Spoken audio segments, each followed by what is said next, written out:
Okay, so I really like the idea for this reaction request because today we are going to be checking out three different versions of the same song, Midnight Sun.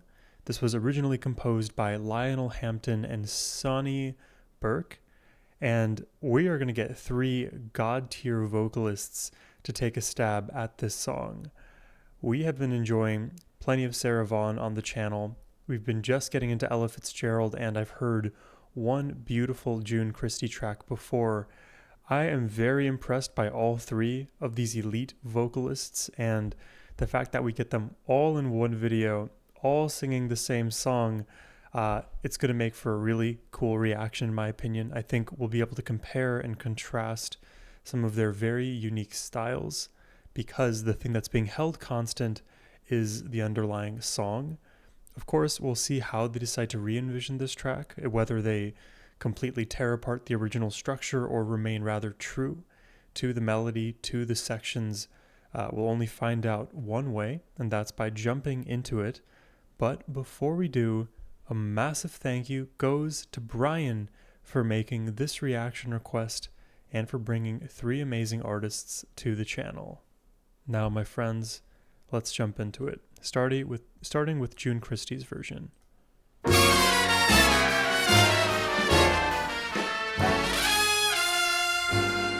Has a blast of energy. Oh. Your lips were like a red and ruby chalice, warmer than the summer night. I love the drama in this. The clouds were like an alabaster palace, rising to a snowy height. Each star its own aurora borealis. She's a master of half steps. You held me tight. Oh, I love the noir feel in this. See the midnight sun. I can't explain the silver rain that found me. Or was that a moonlit rain? We are listening to elite vocals right now. Music of the universe around me. Oh, was that a nightingale?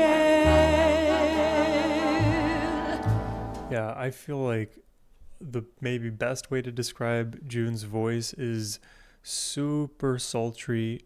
She leans so heavily into the jazz, and even the song opened up with all of that brass.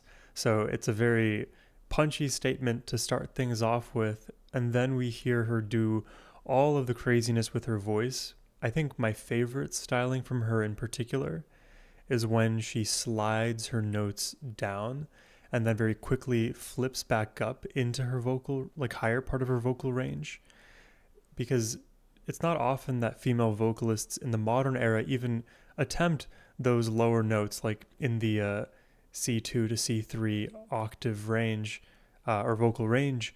And she is just entering there routinely, but very quickly going back to a more standard place, and does it over and over again. So it feels like this pendulum that continues to swing, and it's one of those devices that seemingly will never run out of energy. It just constantly reinforces itself using gravity and momentum. A nightingale, and then your arms miraculously found me. I love these chromatic movements. Suddenly the sky turned pale, and I could see that's a flourish. the midnight sun. Was there ever such a night? It's a thrill I still don't Oh my god, it is quite piercing. believe. But after you were gone, there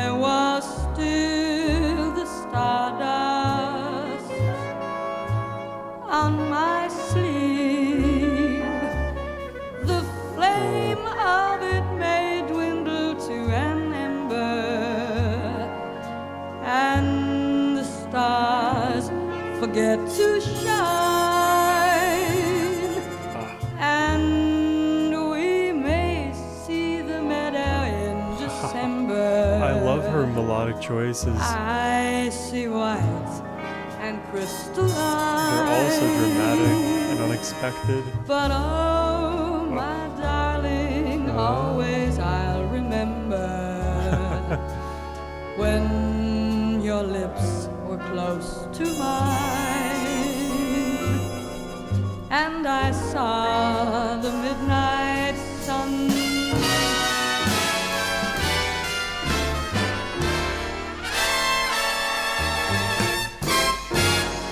Midnight sun, see a midnight sun above.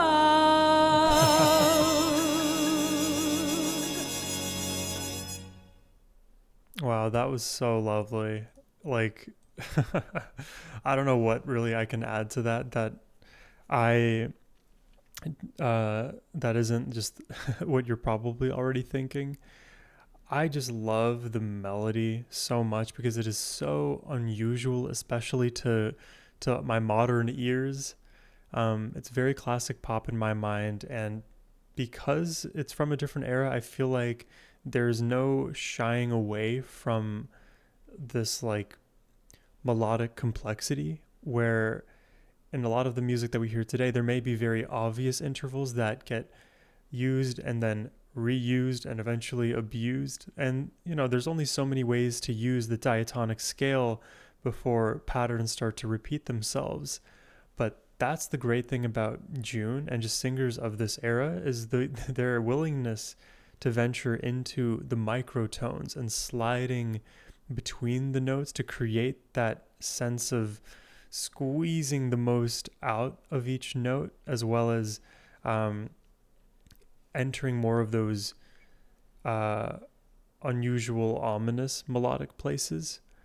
And for me, I always like get impressed when I hear those kind of techniques in modern music. So when I hear just a song that is littered with all of this, it's almost like I don't know what to do with myself, because at every single moment there's like another cool decision, and I can sort of expect that something cool is on the horizon, but I never know what's going to happen. So it feels like there is no real need for scale.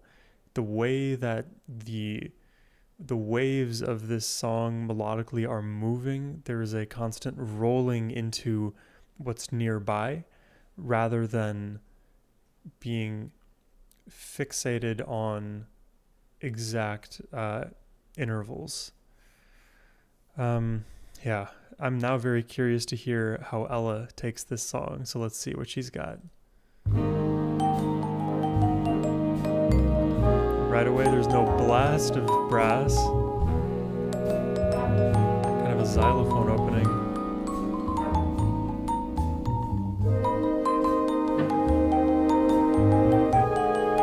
Xylophone and light horns, you can say.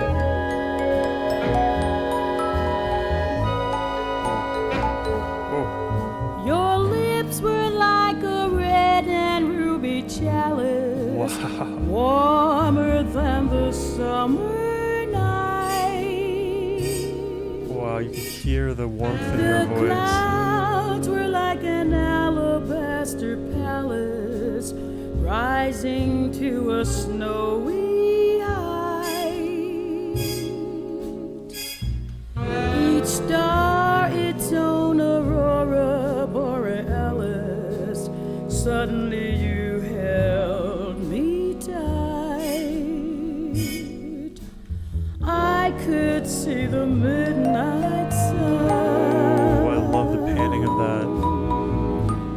I can't explain the silver rain that found me, or was that a moonlit veil? Oh, the production on this song. The music of the universe around me, or was that a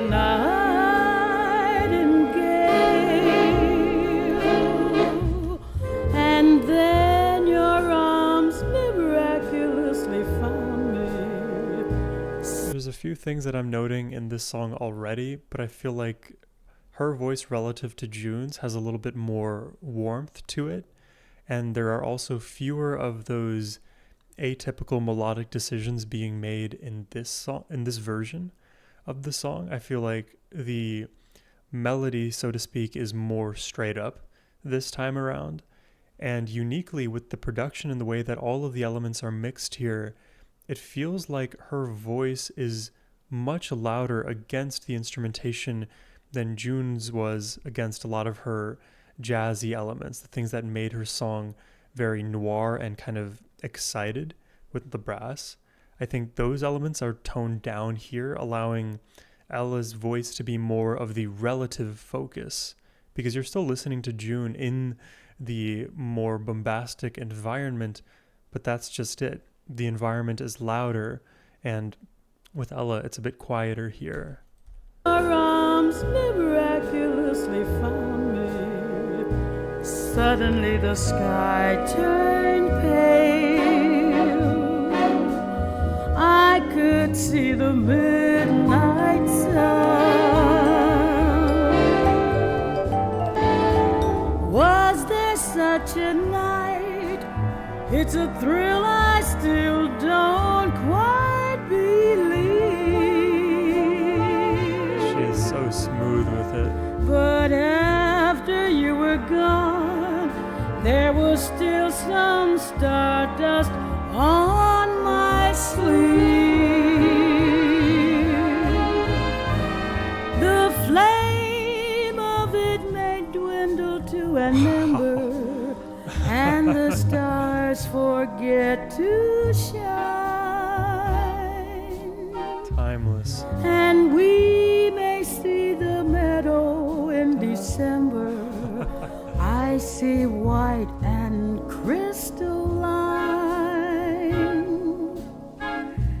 But oh, my darling, always I'll remember when your lips were close to mine, and I saw the midnight sun. Love her vowel manipulation.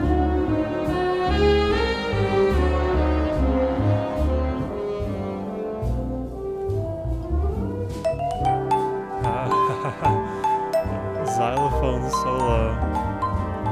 Makes sense given where we started.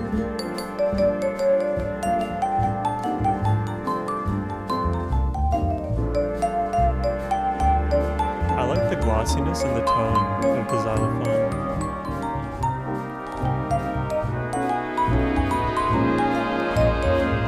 Swelling horns. The flame of it may dwindle to an ember. There's so much back and the forth. stars forget to shine, and we may see the meadow in December. I see white and crystalline. But oh, my darling, always I'll remember. It's so crazy. When your lips were close to mine, and I saw the midnight sun, the midnight sun, the midnight sun, Deep the feathery tone. midnight sun.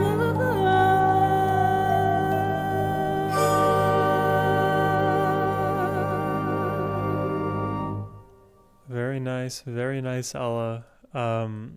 Definitely different from what we had in June's version.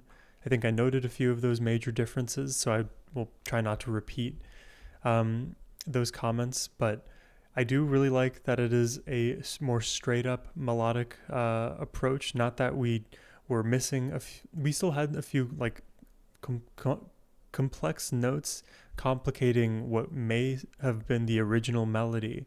And the chromatic dissensions, those are sort of like in the world of jazz more obvious moments, and like as I've been more attuned to singers like this, I am so ready for those descending moments.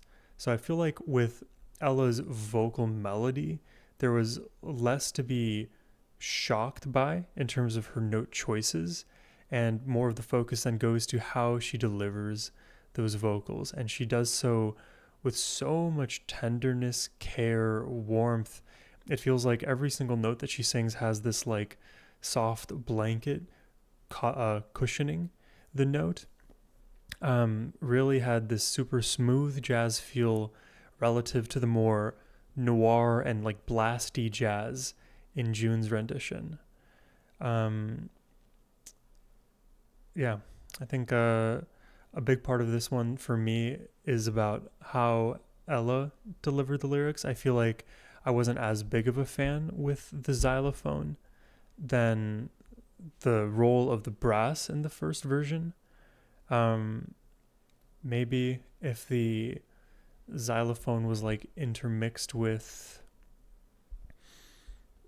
like a guitar part, or if we gave like alto sax a bit of a bigger role in this track, I think the instrumentation would have been a little bit more dynamic and enjoyable to listen to.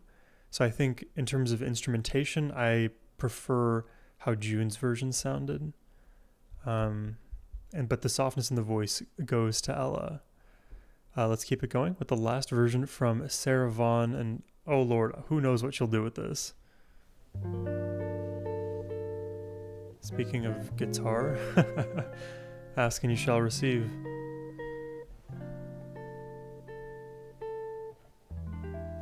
Your lips were like a red and ruby chalice. Oh.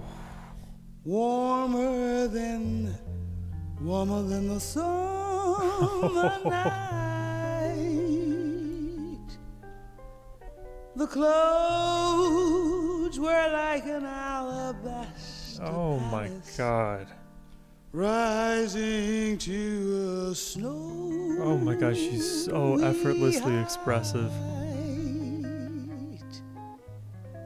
Each star its own aurora borealis.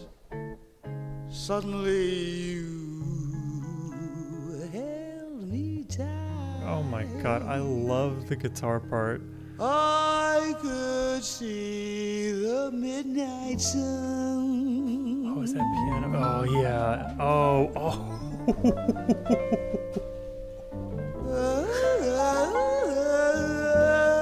I can't explain the piano shred. feeling Into guitar now. or was that a moonlit veil? Oh. The music of the universe. I don't even know what to focus on, dude. There's so much happening in this one. Or was that a night in gale? A night in gale. And then your arms miraculously found me. Oh. Suddenly the sky turned pale. Oh. I could see the midnight sun. Oh my God, what is going on? It's going classical. Oh, was there such a night? This is my favorite version. I'll try to explain why when we get to the end. And then your arms miraculously found me. Oh my God. Suddenly the sky turned pale. Oh my God. Oh, it's the I guitar. could see the midnight sun. There's the shred. Classical shred.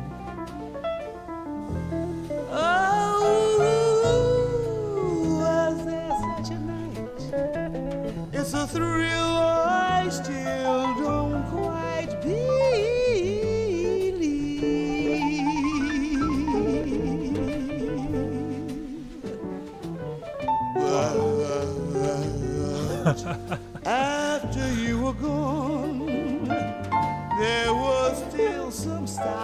stardust on my sleeve. Stardust on my sleeve.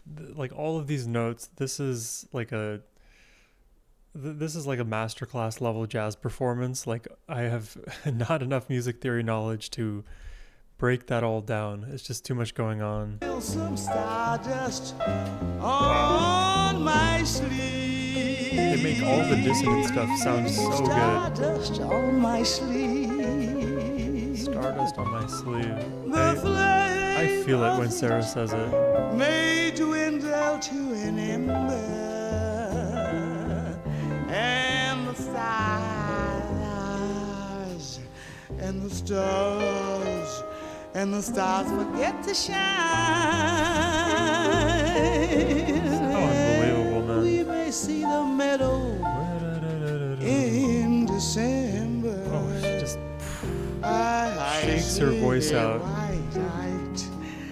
I say white and crystal wine. Lord. But oh, my darling, always I remember. My God, dude, this is such a complex song. When your lips were close, when your lips were close to mine. Oh. And I saw the midnight sun, and I saw the midnight sun, and I saw the midnight sun.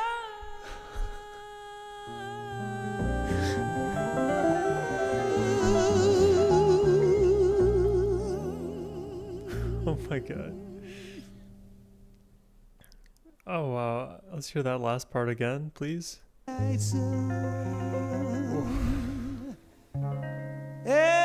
I saw the midnight sun, and I saw the midnight sun. So good.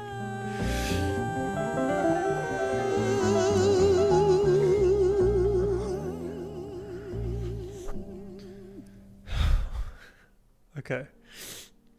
Yeah, I give it to Sarah Vaughan. Oh my God. I'm like shaking. That was so moving. That rendition, I love it from top to bottom. All of the melodic complexity in the guitar, in her vocals, with all of her stylings, the way she squeezes so much out of every single note and every single transition and moment between the notes. All of the song, all of every single moment of this song was just pure expression, so dynamic, completely unpredictable. It showed up in every single instrument that was in this mix. The vocals, absolutely. The guitar part, absolutely. The piano, absolutely. Even the bass, I feel like the role that the bass played in this track helped establish so many of the $5 and $10 chords we were hearing being outlined in the guitar. It's one of the reasons why bass doesn't, well, let me say it this way.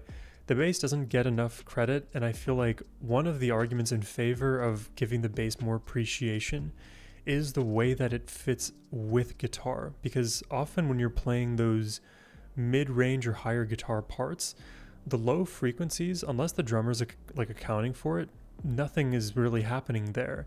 And if you want to create a lot of depth to your track, you're going to need a good bassist, and the best bassists out there, they don't just play your standard like back and forth bass bounce, a simple melody. They move with you. It's like the floor in your house, like instead of like succumbing to an earthquake and collapsing, it actually shifts with you dynamically so as to escape all the natural disasters. Basically, the bass player here is extremely flexible and molds to all of the chaos that is a Sarah Vaughan performance. And that's just the thing too, because Sarah has such a powerful voice in all of the ways you can apply power. Everyone else kind of falls in line around her. She is like the big shark, and then all the little fishies swim underneath the shark for safety. I don't know if that makes sense, but for me, Sarah Vaughan's version, boom, up here. I think then in second place, I would say June Christie's version, because I feel like there was a little bit more in the vocal dynamics and melody that really caught me by surprise. Though I feel like the mix could have been a tad bit better with June Christie's version. I do recognize that we are very, very many decades removed from modern day production. So let's say if we had the counterfactual of all three of these songs remastered in the ideal way for 2026, which versions would I take? I think I would do Sarah Vaughan's, June Christie's, and Ella Fitzgerald's for sure in that order. And I think even with the way the mix sounds, I slightly edge out Ella Fitzgerald's rendition there. Not because she did anything wrong per se, but I think there was just more vocal dynamics in June's, in Sarah's renditions. And I think I also wasn't as big of a fan of the xylophone. But let me know your thoughts in the comments section down below. I really hope you enjoyed this reaction as much as I did, because I feel like a lot of my musical knowledge is slowly being built, and when we have these crossover episodes, I feel even more in tune with the artistry that y'all are exposing me to. So thank you so much for accompanying me on these musical journeys that we take over here. Thank you very much today, Brian, for this reaction request. If you all would like to request one yourself, the link is in the description box below. But thank you for watching. I hope you have a wonderful rest of your day. Take care and peace.